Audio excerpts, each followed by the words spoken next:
বিসমিল্লাহির রহমানির রহিম নাহমাদুহু ওয়া নুসাল্লি আলা রাসূলিল কারীম আম্মা বাদ। প্রিয় শিক্ষার্থী বন্ধুগণ, দুনিয়া বিশ্ববিদ্যালয় কলেজ কর্তৃক আয়োজিত অনলাইন ক্লাসে তোমাদের সবাইকে স্বাগত জানাচ্ছি। তোমাদের সাথে আছি আমি মোহাম্মদ আলামিন, প্রভাষক, কৃষি শিক্ষা বিভাগ, দুনিয়া বিশ্ববিদ্যালয় কলেজ। আজকের এই ক্লাসটি এইচএসসি সেকেন্ড ইয়ার শিক্ষার্থীদের জন্য এবং যারা এগ্রিকালচার পড়ো তাদের জন্য। তোমরা নিশ্চয় অবগত আছো, আমি প্রিভিয়াস ক্লাসে আলোচনা করেছিলাম তোমাদের কৃষি শিক্ষা বইয়ের প্রথম পত্রের চতুর্থ অধ্যায়টি নিয়ে, এবং অধ্যায়টির নাম ছিল কৃষি এবং জলবায়ু। সেখানে আমি আলোচনা করেছিলাম কৃষির মৌসুমের বিভিন্ন পার্থক্য নিয়ে, বিভিন্ন মৌসুমের সাথে পারস্পরিক পার্থক্য নিয়ে। এবং আজকে আমি আলোচনা করব আমাদের সম্পূর্ণ নতুন একটি অধ্যায়, এবং তোমাদের অধ্যায়টির নাম হলো গিয়ে বনায়ন। এবং তোমাদের এই অধ্যায়টি হলো তোমাদের কৃষি শিক্ষা বইয়ের দ্বিতীয় পত্রের চতুর্থ অধ্যায়। তো আজকে আমি যা যা আলোচনা করব তা যদি তোমাদের সাথে আলোচনা করে নিই। প্রথম হলো আমি আলোচনা করব বন কী এবং বনায়ন কাকে বলে, এবং এই বনের যে গুরুত্ব আছে, অর্থনৈতিক গুরুত্ব, সামাজিক গুরুত্ব, পরিবেশগত গুরুত্ব, জীববৈচিত্র্যগত গুরুত্ব, এবং আরেকটি গুরুত্ব আছে বিনোদনগত গুরুত্ব। এই টোটাল গুরুত্ব সম্পর্কে আমি আজকে আলোচনা করার চেষ্টা করব। তো এই ফরেস্ট বা বনের একটি ইংলিশ শব্দ হলো ফরেস্ট। এই ফরেস্ট একটি ল্যাটিন ওয়ার্ড থেকে উৎপত্তি লাভ করেছে। ওয়ার্ডটির নাম হলো FORES, ফরেস্ট। ফরেস্ট মানে হলো আউটসাইড মিন্স যা বাহিরে হয়। আমাদের বসতবাড়ির আঙ্গিনা থেকে একটু যদি দূরবর্তী এলাকা বলা হয়, এটাকে বলা হয় দূর বা আউটসাইড। তাহলে বলা যেতে পারে এই ফরেস্ট, আউটসাইড থেকে ফরেস্টের উৎপত্তি, FORES। তার মানে হলো বসতবাড়ির আশেপাশে থেকে কোনো একটি এলাকায় যদি গাছের কোনো প্রজাতি দ্বারা বা অনেকগুলো প্রজাতি দ্বারা আচ্ছাদিত কোনো একটি স্থান হয়ে থাকে, সেটাকে আমরা বন বলে থাকবো বা ফরেস্ট বলে থাকবো। তাহলে ফরেস্ট আর এফরেস্টেশন সেটা আবার কি? এফরেস্টেশন এই ফরেস্ট থেকে উৎপত্তি লাভ করেছে। এফরেস্টেশন হলো বৃক্ষ লাগানো, আর ডিফরেস্টেশন হলো বৃক্ষ নিধন করা। তোমরা নিশ্চয়ই 9-10-এ বা ইন্টারে উঠেও তোমরা ডিফরেস্টেশন নামে প্যারাগ্রাফ কিংবা এসে পড়েছো। তো ডিফরেস্টেশন হলো বৃক্ষ রোপণ করে ফেলা, বৃক্ষ নিধন করে ফেলা, আর এফরেস্টেশন তার উল্টাটা, বৃক্ষ লাগানো। তাহলে এফরেস্টেশন শব্দটি এই ফরেস্ট শব্দ থেকেই উৎপত্তি লাভ করেছে। তাহলে এফরেস্টেশনের বা বনায়ের সংজ্ঞা আমরা কীভাবে দেবো?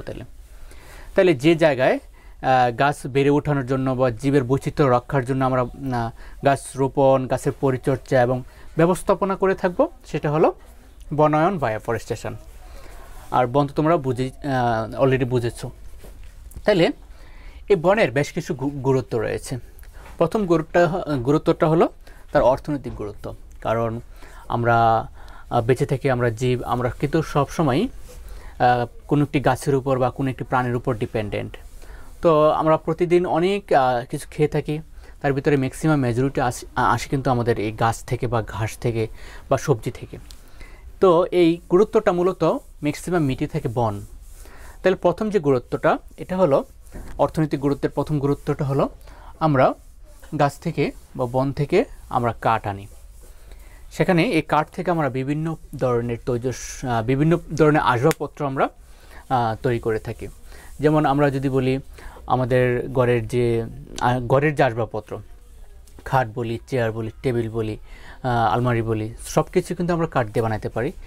এখন যদিও স্টিল কিংবা আদার্স এলিমেন্ট দিয়ে বানানো হয়ে থাকে গাছ ছাড়াও, কিন্তু তারপরেও শৌখিনতার ভিত্তিতে বা এটাকে যদি রয়্যালিটি বলা হয়, সেই ভিত্তিতে কিন্তু আমরা গাছকে অ্যাভয়েড করতে পারি না। শুধু আমরা আসবাবপত্র না, আমরা যখন ঘরবাড়ি বানাবো, ঘরবাড়ির বিভিন্ন খুঁটি, তারপরে বেড়া দিতে গেলে অথবা আমরা ছাউনি দিতে গেলেও অনেক সময় কিন্তু কাঠ ব্যবহার করে থাকি। গ্রামাঞ্চলে ম্যাক্সিমাম বাড়িঘর কিন্তু কাঠের তৈরি বা টিন দিয়ে তৈরি। তো টিন দিয়ে যখন তৈরি হয়, তাদের খুঁটিগুলো কিন্তু কাঠের তৈরি হয়ে থাকে। ইভেন ঘরের উপরে যে শেডটা দেওয়া থাকে, সেটাও কিন্তু কাঠের তৈরি হয়ে থাকে। তো কাঠের উপর আমরা গ্রামের মেজরিটি মানুষ কিন্তু ডিপেন্ডেন্ট। আরেকটা এলিমেন্টস আছে বাঁশ, যাদের আরেকটু লোয়ার লেভেলের, যাদের লাইফ সাইকেল একটু নিম্নমানের, তারা কিন্তু ম্যাক্সিমাম বা মেজরিটিরা কিন্তু বাঁশের উপর ডিপেন্ড করে। তারা খুঁটি হিসেবে বাঁশকে ব্যবহার করে, দরজাতেও ওরা বাঁশ ব্যবহার করে থাকে। ইভেন তারা বেড়াতেও কিন্তু এই বাঁশ দিয়ে থাকে।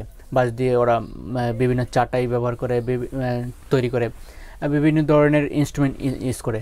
তোমাদের কৃষির যে সাবজেক্টটা আছে, কৃষির সাবজেক্টের বিভিন্ন উপাদান কিন্তু এই বাঁশের সাথে জড়িত, যেমন লাঙ্গল, জোয়াল, তারপরে মই, এগুলো বাঁশ দিয়ে তৈরি করা হয়ে থাকে।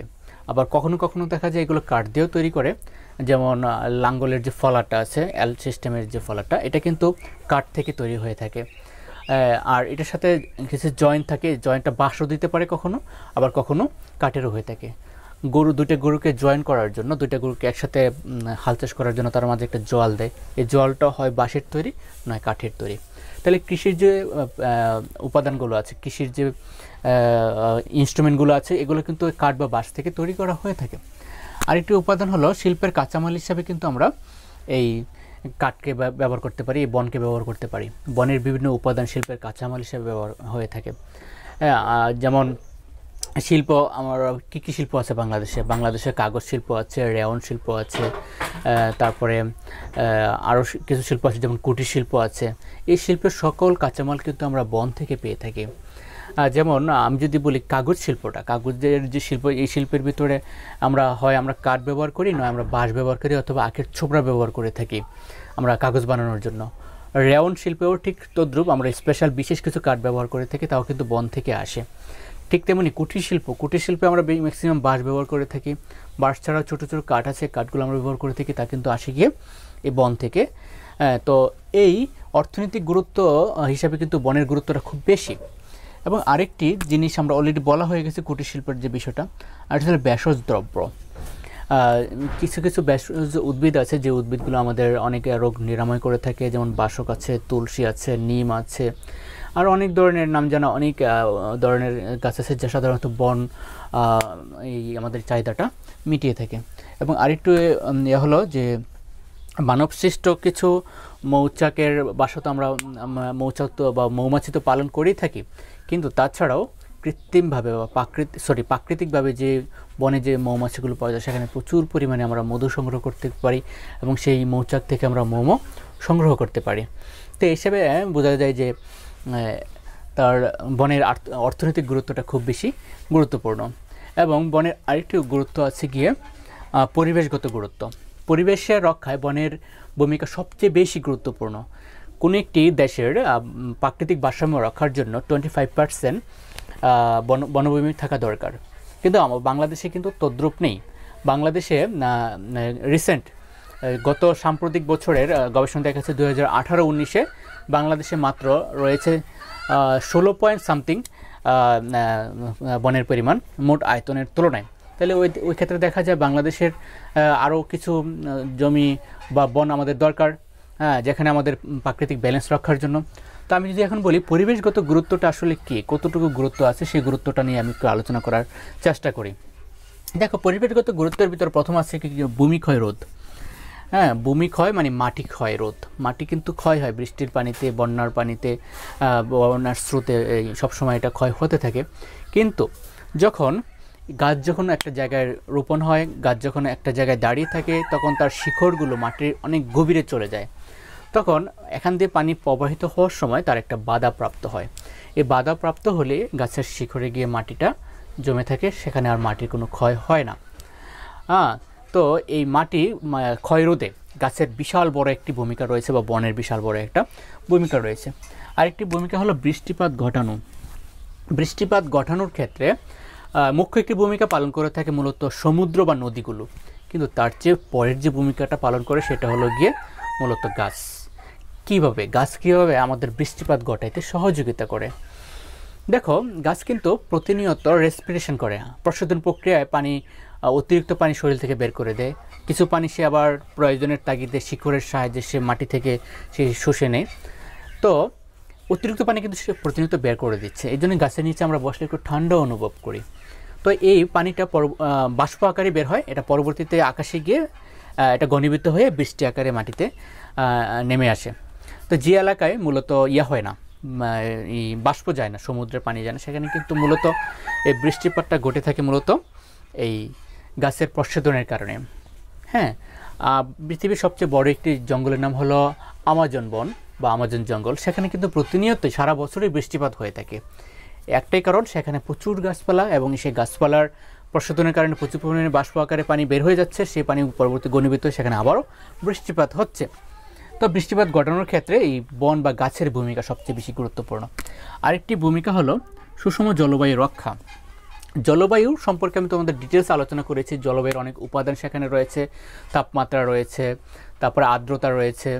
এই তাপমাত্রা, আর্দ্রতা, তারপরে বায়ু প্রবাহ, এসব কিছু নিয়ন্ত্রণ করে থাকে মূলত এই গাছ। বায়ু প্রবাহটা নিয়ন্ত্রণ না করে থাকলেও তাপমাত্রা এবং আর্দ্রতা খুব বেশ ভালোভাবেই নিয়ন্ত্রণ করে থাকে গাছ, কারণ গাছ কিন্তু প্রতিনিয়ত পানি ছেড়ে দিচ্ছে। পানি ছাড়াও আরেকটা ভূমিকা সে পালন করে, গাছ কিন্তু প্রতিনিয়ত অক্সিজেন ছাড়ছে এবং কার্বন ডাইঅক্সাইড রিসিভ করে নিচ্ছে। তার মানে আমরা যে পরিমাণ কার্বন ডাইঅক্সাইড ছেড়ে দিচ্ছি সেই পরিমাণ কার্বন ডাইঅক্সাইড সে রিসিভ করে নিয়ে সে আবার আমাদের জন্য সাপ্লাই করছে অক্সিজেন। এভাবে সে পরিবেশের একটা ভারসাম্য রক্ষা করছে। হ্যাঁ, সুষম জলবায়ু রক্ষার পাশাপাশি সে একটা পরিবেশের ভূমিকা পালন করছে এবং মাটির উর্বরতা বৃদ্ধি সে করছে। বন বা গাছপালা কীভাবে মাটির উর্বরতা বৃদ্ধি করছে? তোমরা দেখো, গাছ কিন্তু প্রায় প্রতি বছরই গাছের পাতাগুলো ঝরে দেয়, মাটিতে ঝরে পড়ে। সে পাতাগুলো পচে গিয়ে মাটির নিচে প্রবেশ করে। মাটির নিচে প্রবেশ করলে সেটাতে আমরা সার হিসেবে ব্যবহার করতে পারি। মানে সার হিসেবে ব্যবহার করতে পারি না, এখানে জমিটা এমনিতে উর্বর হয়ে যায় অটোমেটিক্যালি। তো ইভেন এখন যে বর্তমানে যে বিভিন্ন খনিজ সম্পদ আমরা মাটির নিচ থেকে পেয়ে থাকি, যেমন কয়লা পেয়ে থাকি আমরা, পেট্রোল বা যে ধরনের ফুয়েল আমরা মাটির নিচ থেকে নিয়ে থাকি, এগুলো মূলত লক্ষ কোটি বছর আগে কিন্তু গাছ ছিল। এই গাছই পরবর্তীতে মাটির নিচে চাপা পড়ে গিয়ে সেখান থেকে এক্সট্রাক্ট হয়ে এখানে কিন্তু আমরা এখন তেল পাচ্ছি। তো এই গাছের বা বনের মাটির উর্বরতা বৃদ্ধিতে বিশাল বড় একটা ভূমিকা পালন করছে। প্রাকৃতিক বিপর্যয় রোধ, তোমরা নিশ্চয়ই অবগত আছো যে গত কয়েক বছর ধরে বিশাল বড় ধরনের জলোচ্ছ্বাস, ঘূর্ণিঝড় কিন্তু বঙ্গোপসাগরের উপকূলে এসে সুন্দরবনে আঘাত হানছে। সুন্দরবন আঘাত হানার পরে সেটা দুর্বল হয়ে আমরা যেখানে বাস করি সেখানে কিন্তু আর আসে না। তাইলে এই গাছ কিন্তু প্রাকৃতিক বিপর্যয় রোধ করার জন্য বিশাল বড় একটি ভূমিকা পালন করে আসছে। এবং বন্যপ্রাণীর আশ্রয়স্থল হিসেবেও এই বনের একটা গুরুত্বপূর্ণ ভূমিকা রয়েছে। বন্যপ্রাণীরা থাকে কোথায়? বনে থাকবে। আর তারা যদি বন না পায় তাদের কিন্তু অস্তিত্ব কিন্তু বিলীন হয়ে যাবে। কারণ আগে কিন্তু বাংলাদেশের সুন্দরবনে আগে কিন্তু অনেক বড়, অনেক বেশি পরিমাণে ভাগ ছিল। এখন কিন্তু সেই পরিমাণে ভাগ আর এখন আর নেই। এবং হরিণের সংখ্যা কমে যাচ্ছে, বাঘের সংখ্যা কমে যাচ্ছে, অনেক সব কিছুর সংখ্যা কমে যাচ্ছে। বন্যপ্রাণীর সংখ্যা অলরেডি কমে যাচ্ছে। একটাই কারণ, আমাদের বনভূমির পরিমাণ কমে যাচ্ছে। তাহলে আমাদের এখন বনভূমির পরিমাণটা অবশ্যই বাড়াতে হবে। এবং আরেকটি গুরুত্ব হচ্ছে, সেটা হলো গিয়ে জীব বৈচিত্র্যগত গুরুত্ব। যে গুরুত্বটা মূলত অনেক বেশি গুরুত্বপূর্ণ অন্যান্য গুরুত্বের চেয়ে। এবং উদ্ভিদ প্রজাতির রক্ষা, বিভিন্ন উদ্ভিদ প্রজাতি আমাদের বাংলাদেশে অনেক উদ্ভিদ আছে, যে উদ্ভিদগুলো আজ থেকে 500-600 বছর আগে ছিল, এখন আর নেই, অস্তিত্ব বিলীন হয়ে যাচ্ছে, এখন আর তেমন পাওয়াই যায় না। তো এই বন যদি না হয়ে থাকে, আমাদের উদ্ভিদ প্রজাতিও কিন্তু রক্ষা পাবে না। তো বনের ভিতরে নিয়মিত দেখা যায় যে অনেক ধরনের গাছ দিয়ে, অনেক ধরনের গাছের প্রজাতি দিয়ে বনটা সাধারণত হয়ে থাকে। তো এই বংশ পরম্পরায় শত বছর ধরে বা সহস্র বছর ধরে এই গাছগুলো কিন্তু বনে হচ্ছে। যেমন আমরা যদি বলি একটা স্পেসিফিক বৈশিষ্ট্য সুন্দরবনে কেন সুন্দরবন বলা হয়? একটা সুন্দর একটা গাছ হয়ে থাকে। তো এখন যদি সুন্দরবন না থাকতো, সুন্দরী গাছও থাকতো না, সেটার প্রজাতিটা বিলুপ্ত হয়ে যেত।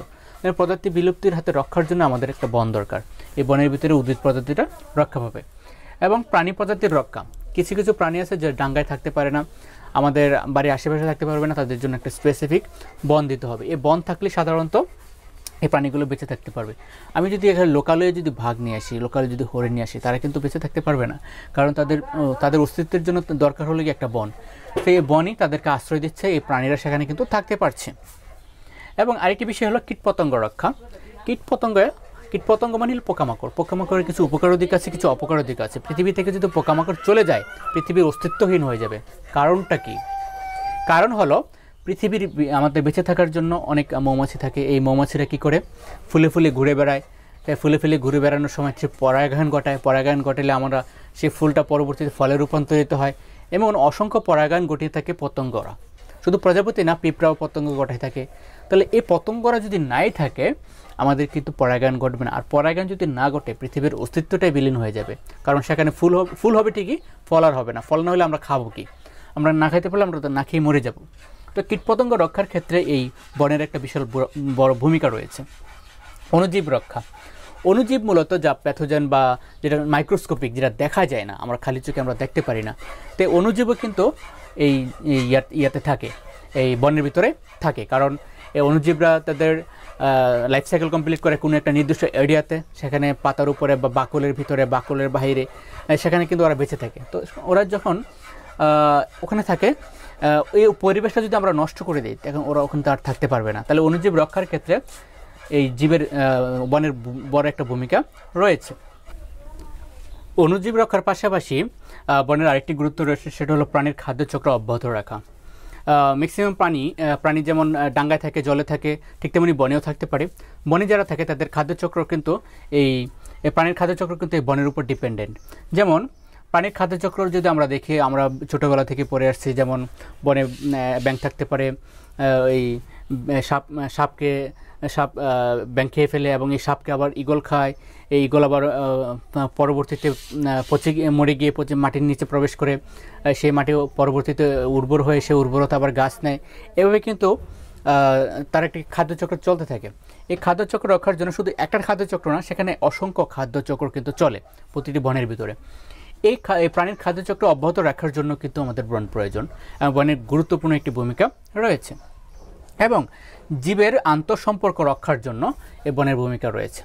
জীবের সাথে একটা জীবের এবং জীবের সাথে আরেকটি জ্বর না, শুধু আমাদের প্রাণীর সাথে জীবের একটি সম্পর্ক, যেমন গাছের সাথে আমাদের সম্পর্ক স্থাপনের জন্য বন প্রয়োজন। আমরা কিন্তু গাছের উপরে ডাইরেক্টলি ডিপেন্ডেন্ট, আমরা যাই খেয়ে থাকি তাই কিন্তু গাছ থেকে আসে। ইভেন শুধু খাবারের জিনিস না, আমাদের আসবাবপত্রের জিনিসগুলো কিন্তু আমরা পেয়ে থাকি মূলত এই বন থেকে বা গাছ থেকে। তো জীবের আন্তঃসম্পর্ক রক্ষা এবং রক্ষা করা হলো জীববৈচিত্র্যগত আরেকটি গুরুত্বপূর্ণ বৈশিষ্ট্য। এবং তোমাদের আরেকটি জিনিস রয়েছে চিত্ত বিনোদনগত গুরুত্ব বনের। আমরা অনেক সময় বিভিন্ন জায়গায় ঘুরতে যাই। ঘুরতে যাওয়ার সময় হয়তো আমরা এমন একটা জায়গায় যাই যেখানে প্রচুর পরিমাণে গাছ আছে, বিভিন্ন উদ্যানে যাই। হ্যাঁ, যে উদ্যানটাতে হরেক রকমের গাছপালা আছে। যখন আমাদের বাংলাদেশে একটি বন রয়েছে, জাতীয় উদ্যান মিরপুরে রয়েছে একটা, আরেকটা মিরপুরের ঠিক পাশে রয়েছে, জাতীয় উদ্যানের পাশে রয়েছে মিরপুর চিড়িয়াখানা। সেখানে কিন্তু প্রচুর পরিমাণে গাছপালা রয়েছে, বিভিন্ন ভ্যারাইটির গাছ, এবং গাছের ভিতরে নেম প্লেটে লেখা আছে কোন প্রকারের গাছ, এটার সাইন্টিফিক নেম, এটার ব্যবহার কি। তো এমন ধরনের গাছ এই চিত্ত বিনোদনের জন্য কিন্তু আমাদের বন বেশি খুব গুরুত্বপূর্ণ। এই বনগুলো মূলত সামাজিক বন, যে বনগুলো আমরা আর্টিফিশিয়ালি নিজেরা তৈরি করে থাকি। কিছু আছে প্রাকৃতিক বন, সেই প্রাকৃতিক বনে কিন্তু আমরা অনেক সময় পিকনিকে গিয়ে থাকি। তাহলে বিভিন্ন বনভোজন করার সময় আমরা এই বনভোজনে যখন যাই, তখন কোনো একটি বনে যাই। হ্যাঁ, এই বনের ভিতরে ভোজনই কিন্তু বনভোজন, কিন্তু আমরা অনেক সময় এই বনভোজন আমরা বনে না গিয়েও করে থাকি, কিন্তু ম্যাক্সিমাম ক্ষেত্রে কিন্তু আমরা বনে গিয়ে থাকি। বিভিন্ন সফরে যাই, যেমন আমরা সাজেক গিয়ে থাকি। সাজেক কিন্তু মূলত একটা হিলি এরিয়াতে প্রচুর পরিমাণে গাছপালা আছে, এবং ঠিক গাছের উপরেই কিন্তু ম্যাগরা বেশি থাকে। সেটা কিন্তু আমরা দেখার জন্য আমরা অনেক সময় সাজেক গিয়ে থাকি, বিভিন্ন জায়গায় সফরে যাই। এবং এই যেখানে প্রচুর পরিমাণে গাছপালা আছে, যেমন অনেক সময় আমরা ইন্দোনেশিয়ার বালিতে যাই। হ্যাঁ, সেখানেও কিন্তু একটা রিসোর্ট এরিয়া, সেখানেও কিন্তু নির্দিষ্ট একটা প্যাটার্নে কিন্তু এই বন রয়েছে, বা নির্দিষ্ট একটা প্যাটার্নে কিন্তু আমাদের গাছ রয়েছে। সেগুলো দেখতে কিন্তু আমরা মানুষ গিয়ে থাকি। এবং নির্মল পরিবেশ, যেখানে বেশি গাছের পরিমাণ বেশি, সেখানে কিন্তু নির্মলতা বেশি থাকে। কারণ গাছ, আমি অলরেডি বলেছি, গাছ আমাদেরকে অক্সিজেন সাপ্লাই দিচ্ছে, আর আমরা যে কার্বন ডাইঅক্সাইড ছাড়ছি সেটা কিন্তু সে রিসিভ করছে। এবং বিজ্ঞান সাধনার জন্য, সায়েন্টিফিক্যালি সাধনার জন্য, বিভিন্ন রিসার্চ করার জন্য বন বেশি গুরুত্বপূর্ণ ভূমিকা পালন করে থাকে। বাংলাদেশে অসংখ্য জার্নাল আছে যা বন নিয়ে রিসার্চ করছে, গাছ নিয়ে রিসার্চ করছে, গাছের উপর যে প্রাণী আছে তাদেরকে নিয়ে রিসার্চ করছে। তো এই বিজ্ঞান সাধনার জন্য আমাদের এই বন দরকার। বন না থাকলে আমরা কোনো প্রকার অস্তিত্বই পাবো না, প্রাণীর বা পতঙ্গের কিংবা উদ্ভিদ প্রজাতির। সো আমাদের এই বিজ্ঞান সাধনার জন্য বা রিসার্চ করার জন্য বনের একটা বিশাল ভূমিকা রয়েছে। এবং ফুল এবং সুদৃশ্য গাছ রোপণ করে আমরা এই বনের গুরুত্ব আমরা দেখতে পারি। কারণ যখন কোনো একটা এরিয়ায়, যখন রয়্যাল একটা জায়গাতে রূপান্তরিত হয়, তখন দেখা যায় প্রবেশমুখেই বিভিন্ন ধরনের গাছ লাগানো থাকে আর্টিফিশিয়ালি। তো এটা কিন্তু ফরেস্টেশনের একটা অংশ। হ্যাঁ, ক্ষুদ্র একটি ফরেস্টেশনের এটা যদিও। তো সেখানে বিভিন্ন ধরনের ফুল, বিভিন্ন ধরনের অর্নামেন্টাল গাছ আমরা লাগিয়ে থাকি। এই গাছ কিন্তু শোভা বর্ধন করে থাকে। তো এগুলো ছোট একটি বনের উদাহরণ বলা যেতে পারে। তাহলে আমরা আজকে আলোচনা করলাম বন কি এবং বনায়ন কাকে বলে এবং বনের বিভিন্ন গুরুত্ব সম্পর্কে। তো আশা করি তোমরা সবাই এনজয় করেছো। তো এই ছিল আজকের ক্লাস। তো আমি পরবর্তীতে আরেকটা নতুন ক্লাস নিয়ে তোমাদের মাঝে হাজির হবো এই অধ্যায়ের বাকি অংশ নিয়ে। তার মধ্যে তোমরা সবাই সুস্থ থেকো, ভালো থেকো। আল্লাহ হাফিজ।